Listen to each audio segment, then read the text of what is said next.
लेकिन कुछ समस्याएँ आई, कुछ टेक्निकल प्रॉब्लम, कुछ सॉफ्टवेयर प्रॉब्लम आ गया, जिसके कारण से उस लिंक पर लाइव बटन जो था वो नहीं मिल रहा था, वो शो नहीं कर रहा था। वो यूट्यूब का अपना सॉफ्टवेयर प्रॉब्लम ही है।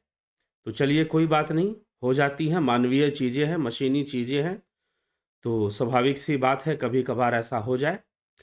तो इसीलिए उस लिंक को छोड़ना पड़ा। उस लिंक पर आप तो आ गए थे, आपके कमेंट्स मैं पढ़ पा रहा था, लेकिन मेरा लाइव हो पाना उस लिंक पर पॉसिबल नहीं हो रहा था।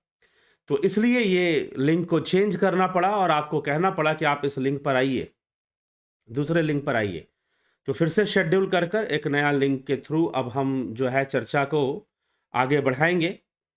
और आज का जो विषय है, भज गोविंदम प्रारंभ कर रहे हैं। जैसा कि पूर्व विदित है, आपको पहले ही सूचना दी गई थी कि 27 तारीख से भज गोविंदम स्तोत्र पर आदि गुरु शंकराचार्य जी द्वारा रचित भज गोविंदम स्तोत्र पर चर्चा हम शुरू करेंगे। ठीक है? तो आज भज गोविंदम स्तोत्र पर चर्चा प्रारंभ हो रही है।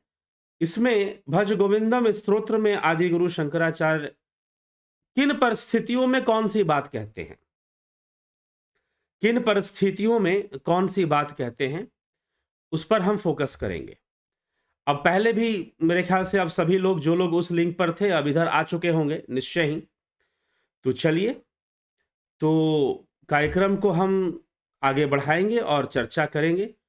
तो भज गोविंदम स्तोत्र को समझना जरूरी है, उसके परिवेश को समझना जरूरी है। देखिए, जब भी हम किसी ग्रंथ या किसी तथ्य का अध्ययन करते हैं, उसके परिवेश को जानना जरूरी है कि वो बात जो चर्चा जो चल रही है, जब भी हम किसी चर्चा को पढ़ते हैं जहां पर डिस्कशन है, जहां पर दो लोग आपस में मिलके बात कर रहे हैं, जैसे कि श्रीमद् भगवद गीता है, तो श्रीमद् भगवद गीता में कृष्ण अर्जुन संवाद है।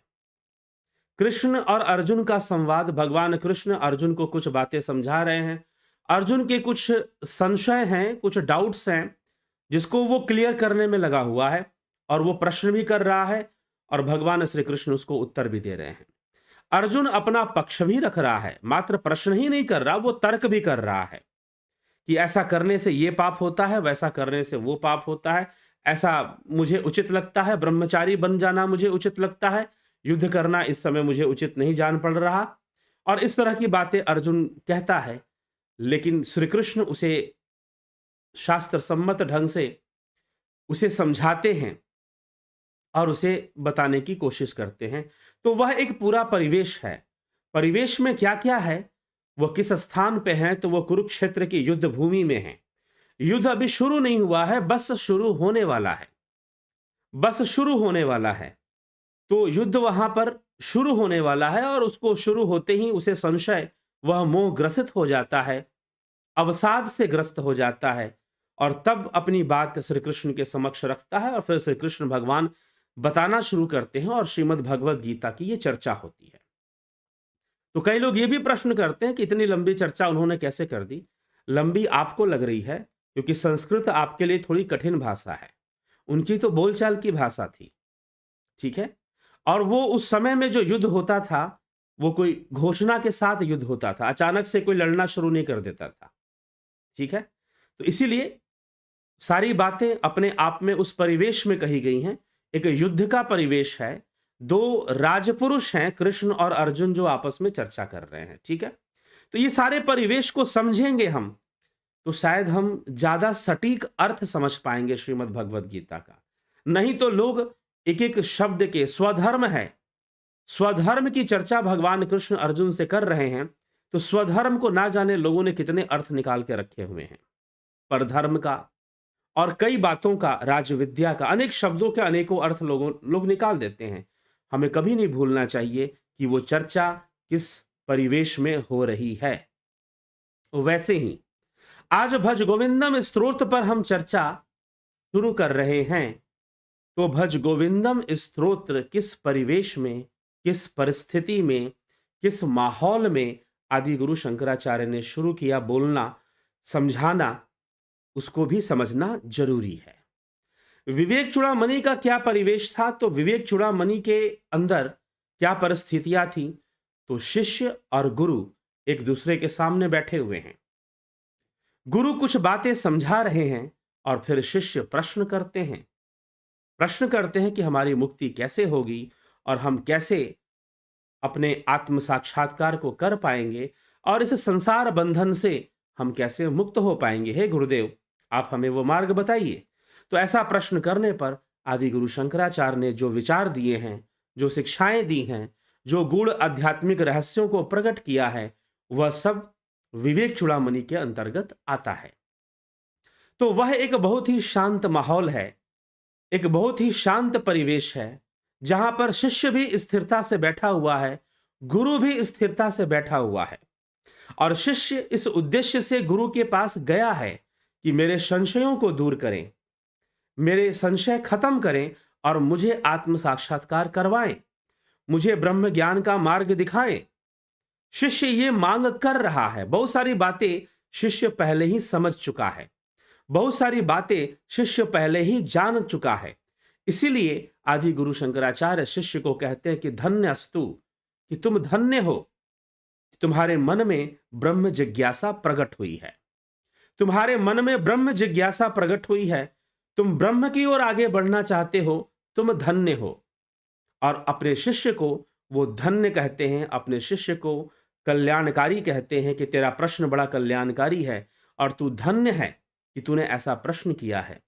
ठीक, तो इस प्रकार से शिष्य की प्रशंसा करते हैं आदि गुरु शंकराचार्य। विवेक चूड़ामणि जिन लोगों ने पूरी सुनी है, उसमें ये सब बातें आ चुकी हैं, इन सब बातों पे चर्चा हो चुकी है। तो आदि गुरु शंकराचार्य शिष्य की प्रशंसा करते हुए जो है ये चर्चा वो करते हैं, ये बातें वो शिष्य को बताते हैं। और विवेक चूड़ामणि में स्थिरता से एक एक बात को रखा गया है, जल्दबाजी में नहीं रखा गया है, स्थिरता से रखा गया है। तो वो एक परिवेश है कि शिष्य ब्रह्म जिज्ञासा लेकर गुरु के पास गया है और गुरुदेव उसे एक एक सूक्ष्म विषय को बता रहे हैं और शुरुआत में भी कह देते हैं कि तुम्हारा आत्म प्रयत्न सबसे महत्वपूर्ण है, कि तुम इसलिए विवेक चूड़ामणि में आत्म प्रयत्न के ऊपर भी एक व्याख्यान था। तो आत्म प्रयत्न तुम्हारा सबसे महत्वपूर्ण है, तुम्हें अपना प्रयास करना ही पड़ेगा। ठीक है, तब बाकी चीजें बताने का लाभ है। शिष्य कहते हैं कि हम प्रयास करेंगे, हम निधिध्यासन आदि ध्यान योग आदि क्रियाएं करेंगे, हम आगे बढ़ेंगे। तब जाकर आदि गुरु शंकराचार्य सारे रहस्य जीव के, आत्मा के खोलने शुरू कर देते हैं। स्थूल शरीर के बारे में बताते हैं, सूक्ष्म शरीर के बारे में बताते हैं, कारण शरीर के बारे में बताते हैं, जीव के बारे में बताते हैं, माया के बारे में बताते हैं, मन के बारे में बताते हैं। तो इस तरह से ब्रह्म के बारे में बताते हैं, आत्मा के बारे में बताते हैं, अहम ब्रह्मास्मि का अर्थ समझाते हैं। तो इस तरह से आदि गुरु शंकराचार्य इस प्रकार का की प्रस्तुति वहां पर कर रहे थे। लेकिन भज गोविंदम स्तोत्र का जो परिवेश है वो अलग है। भज गोविंदम स्तोत्र की जो परिस्थितियां हैं वो अलग हैं, वो वैसी नहीं है। तो ये कैसी हैं? ये किस परिस्थिति में भज गोविंदम स्तोत्र उच्चरित हुआ? जो विवेक चूड़ामणि है वो पूरी तैयारी के साथ, विवेक से पूरी तैयारी के साथ उसका वाचन हुआ है। शिष्य बैठा है, गुरु के पास भी समय है, शिष्य के पास भी समय है, और दोनों समय लेकर बैठे हुए हैं और एक एक सूक्ष्म बातों पे चर्चा हुई है। ठीक है, तो वो एक शिष्य की एक अलग अवस्था है, जहां पर आदि गुरु शंकराचार्य शिष्य को अपनी सूक्ष्म बातें, अद्वैत सिद्धांत की सूक्ष्म बातों को प्रकट करते हैं और समझाते हैं। वो एक अलग कंडीशन है, वो एक अलग परिवेश है, एक अलग परिस्थिति है।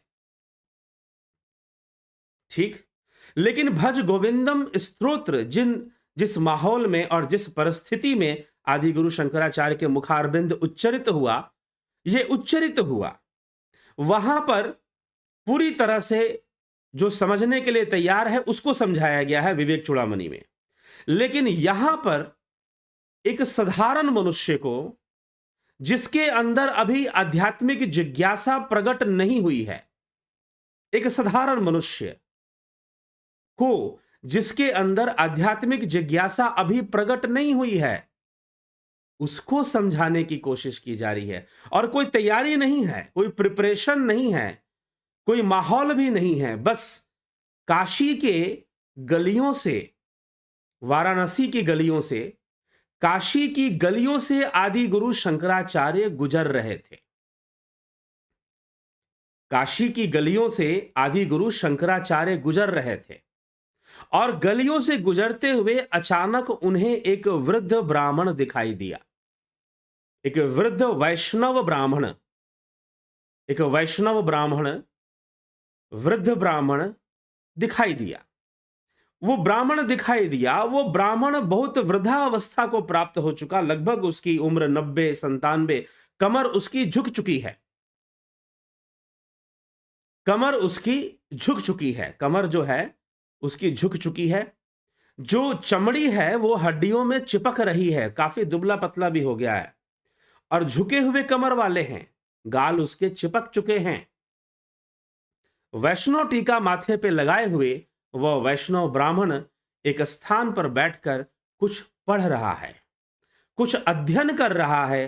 तो आदि गुरु शंकराचार्य वृद्धावस्था में इतनी जिज्ञासा के साथ कुछ पढ़ते हुए, अध्ययन करते हुए देखकर उस वृद्ध ब्राह्मण से आदि गुरु शंकराचार्य ने पूछ लिया कि हे ब्राह्मण देव, आप क्या अध्ययन कर रहे हैं?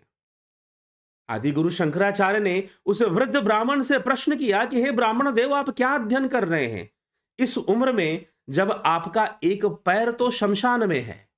मतलब आप बहुत ज्यादा समय नहीं लगता कि आपके पास जीवन का है, वृद्धा अवस्था को प्राप्त कर चुके हैं, शरीर आपका काफी शिथिल हो चुका है। तो इस अवस्था में आप क्या पढ़ रहे हैं, यह प्रश्न कर देते हैं। तो यह प्रश्न जैसे ही किया तो उस वृद्ध ब्राह्मण ने सामने से उत्तर देते हुए कहा कि हे परिव्राजक, परिव्राजक मतलब सन्यासी, हे परिव्राजक, मैं संस्कृत व्याकरण का अध्ययन कर रहा हूं। संस्कृत व्याकरण में डूकृन धातु है, मैं उसको रट रहा हूं, उसका अध्ययन कर रहा हूं। आदि गुरु शंकराचार्य को बड़ा आश्चर्य हुआ कि इस वृद्धा अवस्था में, जहां पर इस व्यक्ति का एक पैर शमशान में है, मतलब मरने की तैयारी है, देह त्यागने की स्थिति बन रही है, और इस अवस्था में यह संस्कृत व्याकरण का अध्ययन भला क्यों कर रहा है? तो आदि गुरु शंकराचार्य ने पूछ लिया कि क्या उद्देश्य है आपके इस अध्ययन का? आप डुकरिन करने ये धातु क्यों रट रहे हैं, क्यों व्याकरण का अध्ययन कर रहे हैं? तो उस वृद्ध ब्राह्मण ने कहा कि हे परिव्राजक, मेरा उद्देश्य है कि मैं व्याकरण का अध्ययन करके अध्यापक बनकर फिर कुछ लोगों को पढ़ाऊंगा और धन का उपार्जन करूंगा, मतलब कुछ पैसे कमाऊंगा, कुछ दक्षिणा मुझे मिलेगी अपने कार्य की, और मैं कुछ धन कमाऊंगा इस व्याकरण को मैं पढ़कर। अब जैसे ही ये बात आदि गुरु शंकराचार्य ने सुनी तो आदि गुरु शंकराचार्य के मुखारबिंद पर मुस्कान आ गई, वो मुस्कुरा पड़े, वो मुस्कुराने लगे और अनायास ही उनके मुख से निकल पड़ा भज गोविंदम। ठीक ना, अनायास ही निकल पड़ा। तो ये भज गोविंदम का परिवेश है। ऐसे भज गोविंदम सामने आया, अनायास ही उस वृद्ध ब्राह्मण को समझाने के लिए वो बोल पड़े, भज गोविंदम गोविंदम भज मूढ़मते। हे मूढ़मती, तू क्या कर रहा है? तू गोविंद का भजन कर, तू गोविंद का भजन कर। इस समय जब तेरे एक पैर जो है शमशान में है, एक पैर तेरे शमशान में है, यह जीवन तो स्वयं ही काल देवता का तांडव नृत्य है। दिनमपि रजनी सायं प्रातः शिशिर वसंतौ पुनरायात, काल क्रीडति गच्छति आयु तदपि न मुंचति आशा वायु।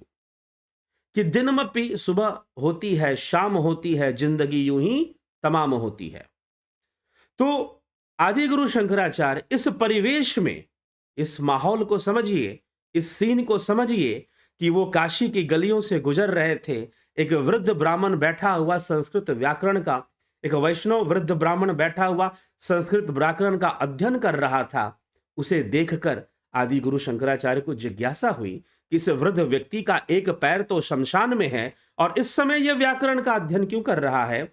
उसने बोला कि मैं अध्यापन करूंगा और धन का उपार्जन करूंगा। ऐसी अवस्था में जब तुम्हारा एक पैर शमशान में है, तुम धन उपार्जन की बात सोचते हो?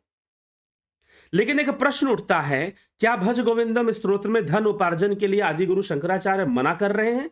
जी नहीं, मना भी नहीं कर रहे उसको। ये अभी हम श्लोकों पर आएंगे तो स्पष्ट हो जाएगा। तो उसे समझा रहे हैं कि गोविंद का भजन कर। अब यहां गोविंद का भजन करने का तात्पर्य, उसे क्यों कह रहे हैं गोविंद का भजन कर? इसके पीछे कुछ कारण है। कारण है कि एक तो वो वैष्णव ब्राह्मण है, वो वैष्णव ब्राह्मण है, वो अपना इष्ट भगवान विष्णु को ही मानता है, ये आदि गुरु को पता है। अब विवेक चूड़ामणि जैसी गूढ़ रहस्यमयी चर्चा करने का तो वो समय नहीं था।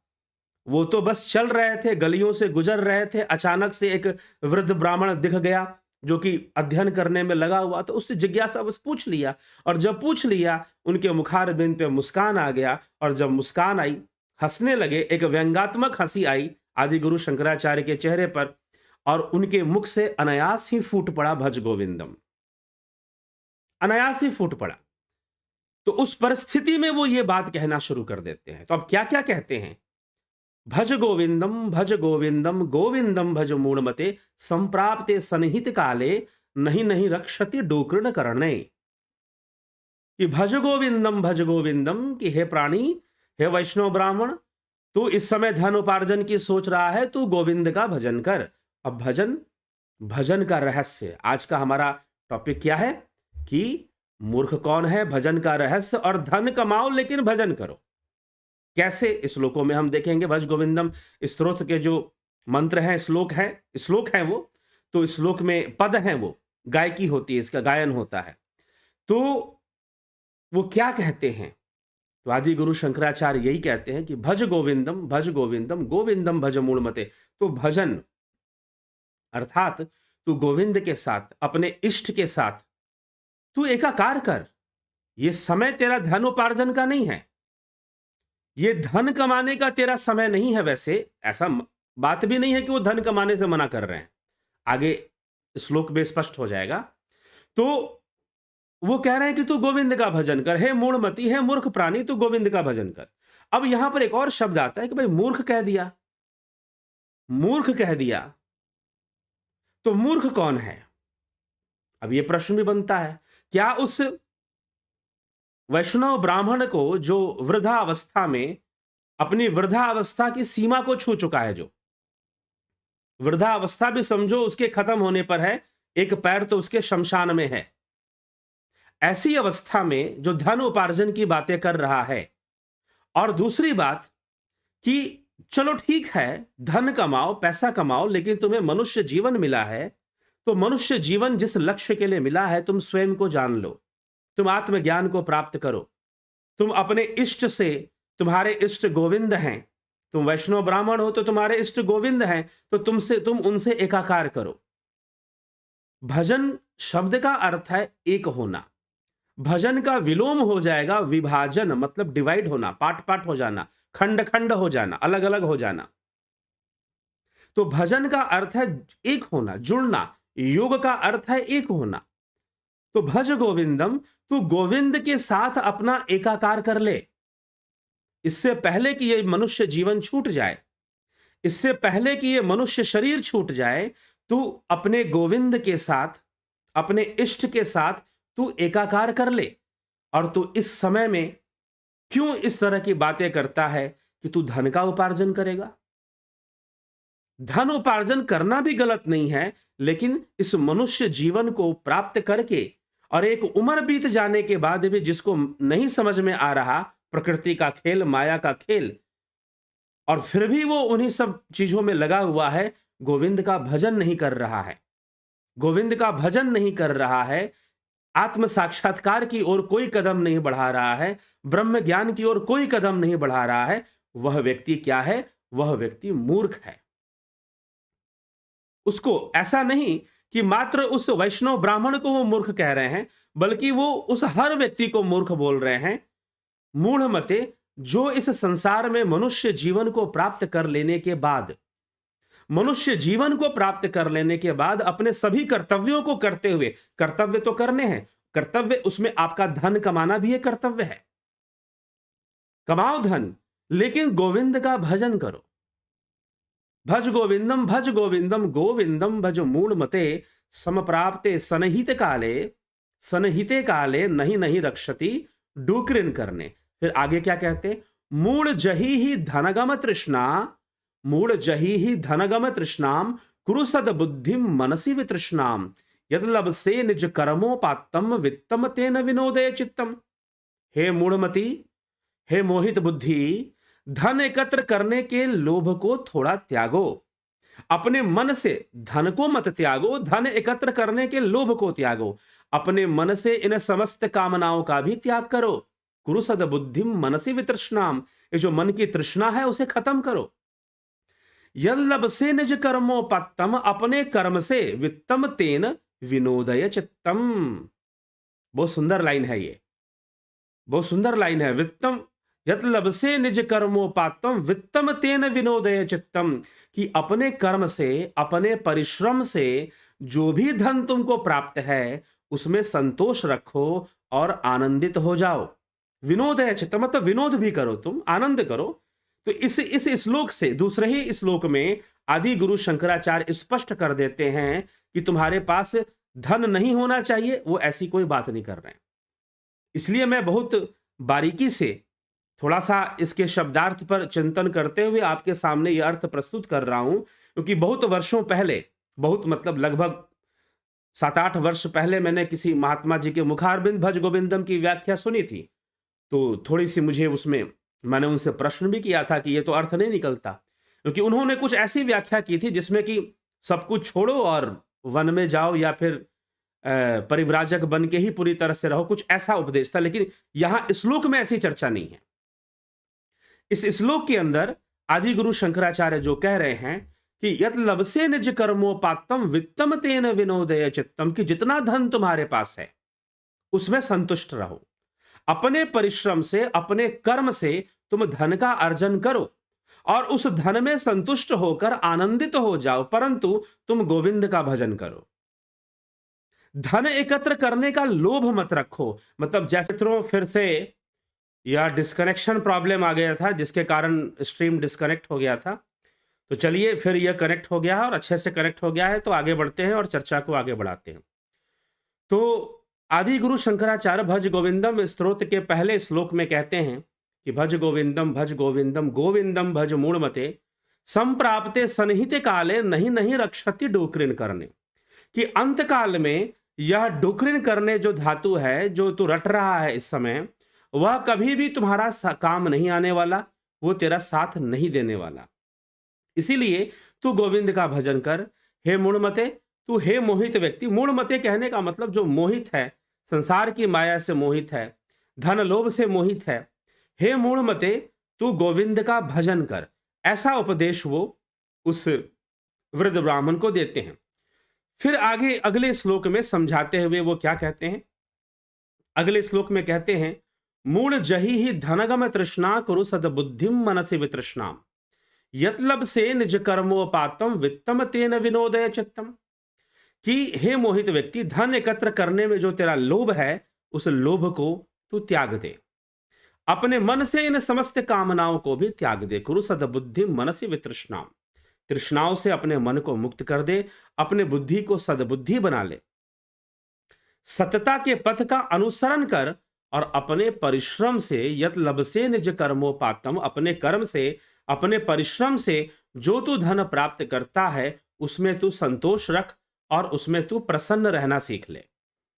तो ऐसा नहीं कि धन से को, जो आवश्यक धन है उसको कमाने के लिए या उसे अर्जित करने के लिए मना किया जा रहा है, बल्कि यह समझाया जा रहा है, यह समझाने का प्रयास किया जा रहा है कि धन तो कमाओ लेकिन गोविंद का भजन करो।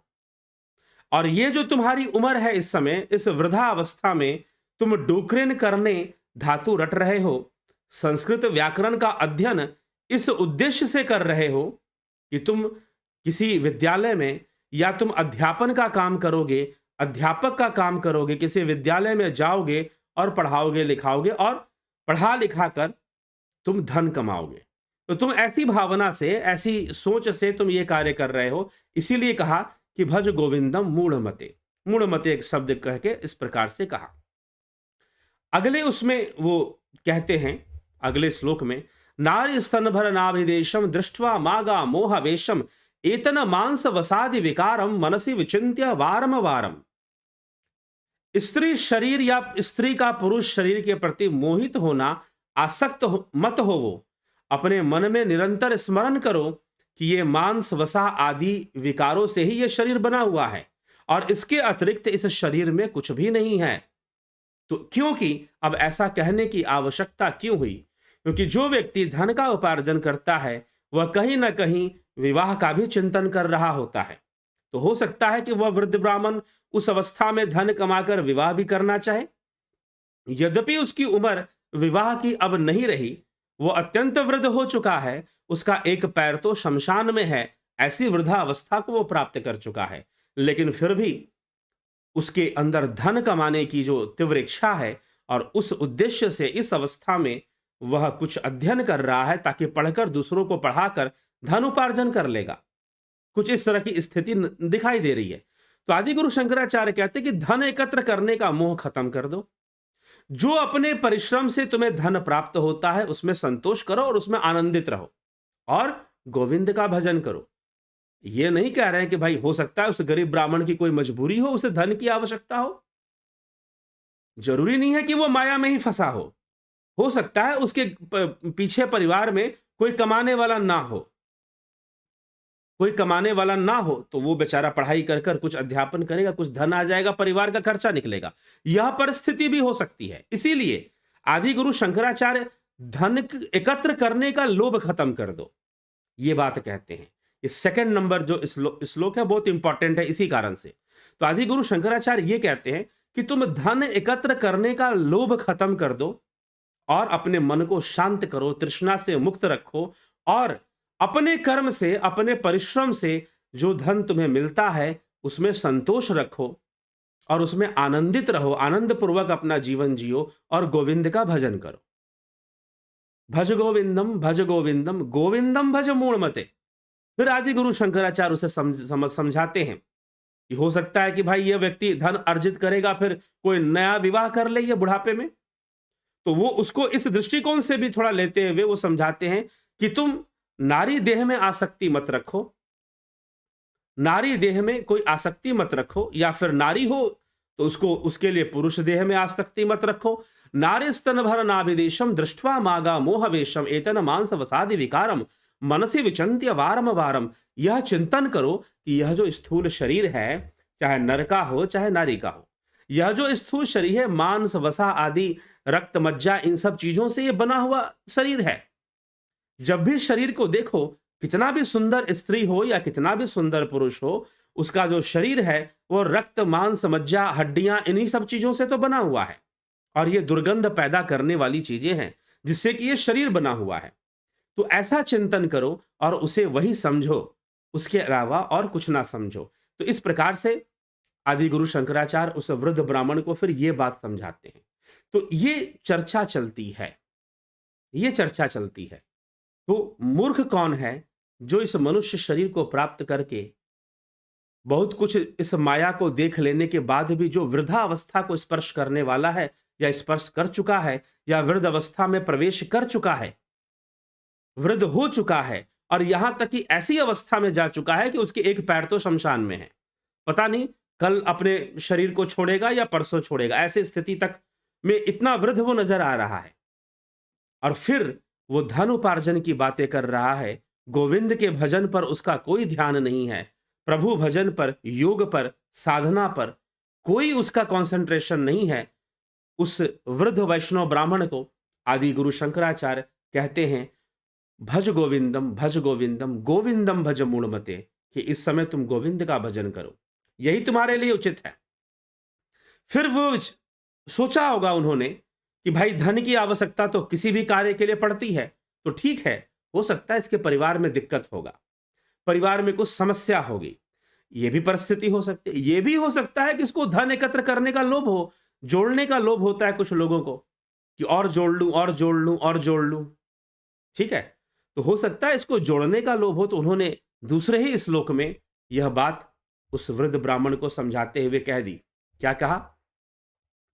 मूढ़ जहि ही धनगम तृष्णा कुरु सद्बुद्धिम मनसि वितृष्णा यत लभसे निज कर्मोपातम वित्तम तेन विनोदय चित्तम, कि तुम धन एकत्र करने की जो लोभ है उसको छोड़ दो, मन की तृष्णाओं को दूर कर दो, और मन की तृष्णाओं को दूर कर दो, और अपने परिश्रम से जो भी धन तुम्हें मिलता है उसमें संतुष्ट रहो, उसमें आनंदित रहो, और गोविंद का भजन करो, गोविंद का भजन करो।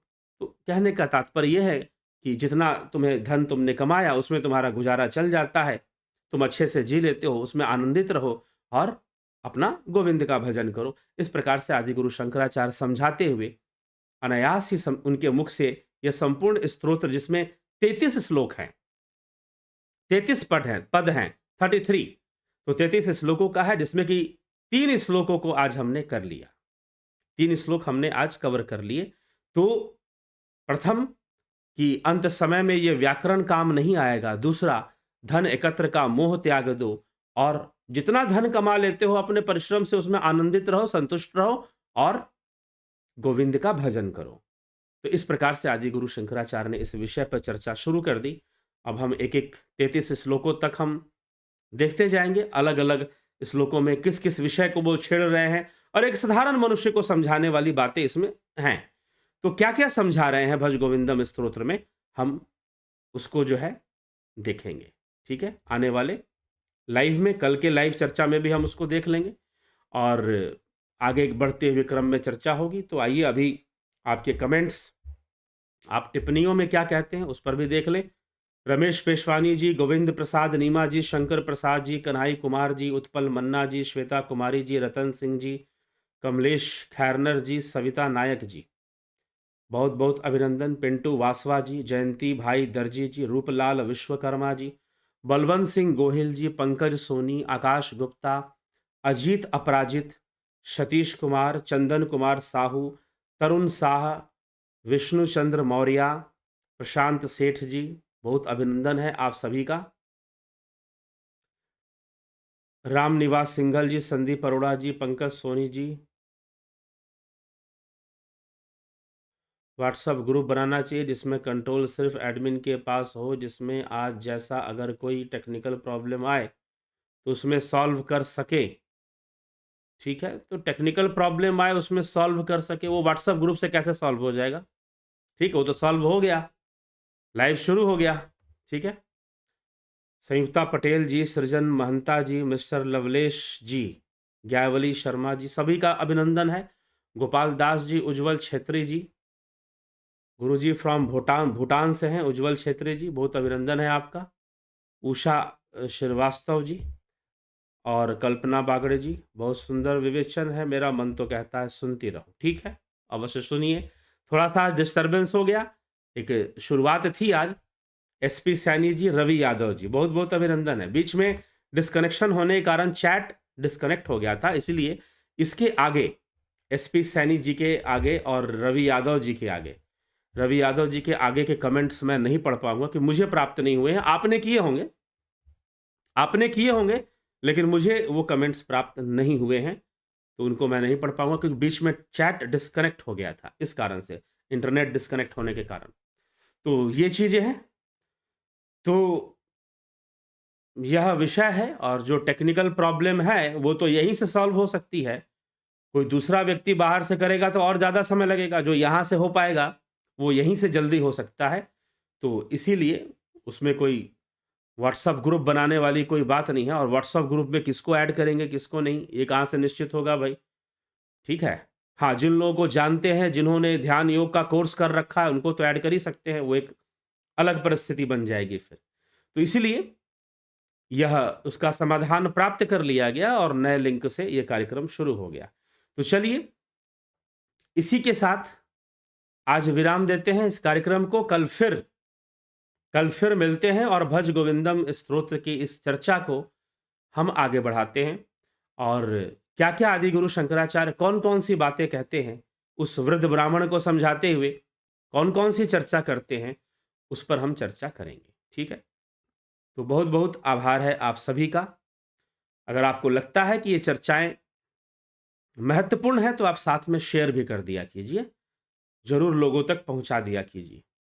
तो यह एक ज़िम्मेदारी का विषय है, सेवा का विषय है, हम करें तो बहुत अच्छी बात है। चलिए, ठीक है, विदा लेते हैं इसी के साथ। आप सभी का बहुत-बहुत आभार और शुभकामनाएँ।